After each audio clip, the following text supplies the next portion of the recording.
Esperanto 14واں سبق Esperanto de kvara lezione زمانے کی اقسام اسپرانتو میں بھی دیگر زبانوں کی طرح 3 زمانے پائے جاتے ہیں: ماضی، حال اور مستقبل۔ اسپرانتو میں مصدر سے زمانہ بنانے کا طریقہ بہت آسان ہے۔ اس ویڈیو کو اچھی طرح دیکھنے کے بعد آپ بہت آسانی سے اسپرانتو تحریر میں سے زمانہ معلوم کر سکتے ہیں۔ اس ویڈیو کے اختتام پر آپ کو اسپرانتو سننے کے لیے چند لنکس بتائے جائیں گے جہاں سے آپ اسپرانتو تحریریں دیکھ، سن اور پڑھ سکیں گے۔ اگر آپ چینل پر نئے ہیں تو چینل ضرور سبسکرائب کریں، گھنٹی کا بٹن دبائیں اور لائک ضرور کریں۔ یہاں ماضی، حال اور مستقبل کی علامات دی جا رہی ہیں جو کہ مصدر کے آخر میں لگائی جاتی ہیں۔ ان کی مدد سے ہم ماضی، حال اور مستقبل کو جان سکتے ہیں۔ اس کا طریقہ یہ ہے کہ مصدر کے آخر میں آنے والی علامت ای ہٹا کر جملے کی مناسبت سے ماضی، حال اور مستقبل کی علامت لگا دی جاتی ہے۔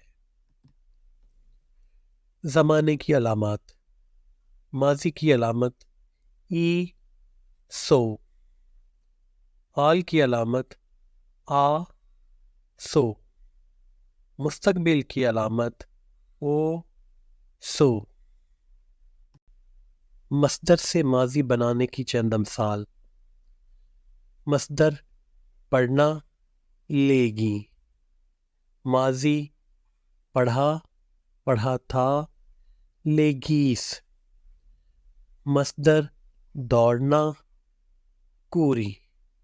ماضی دوڑا، دوڑا تھا، کوریس۔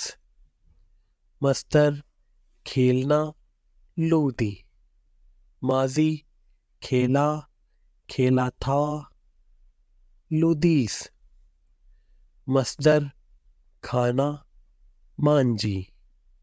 ماضی کھایا، کھایا تھا، مانجیس۔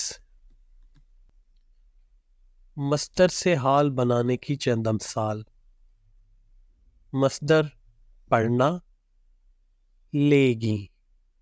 حال پڑھتا ہوں، پڑھ رہا ہوں، لیگاس۔ مصدر دوڑنا، کوری۔ حال دوڑتا ہوں، دوڑ رہا ہوں، کوراس۔ مصدر کھیلنا، لودی۔ حال کھیلتا ہوں، کھیل رہا ہوں، لوداس۔ مصدر کھانا، مانجی۔ حال کھاتا ہوں، کھا رہا ہوں، مانجاس۔ مصدر سے مستقبل بنانے کی چند امثال: مصدر پڑھنا، لے گی۔ مستقبل پڑھوں گا، لیگوس۔ مصدر دوڑنا، کوری۔ مستقبل دوڑوں گا، کوروس۔ مصدر کھیلنا، لودی۔ مستقبل کھیلوں گا، لودوس۔ مصدر کھانا، مانجی۔ مستقبل کھاؤں گا، مانجوس۔ پڑھنا مصدر سے ماضی، حال اور مستقبل کے جملے: ماضی میں نے پڑھا، می لیگیس۔ حال میں پڑھتا ہوں، می لیگاس۔ مستقبل میں پڑھوں گا، می لیگوس۔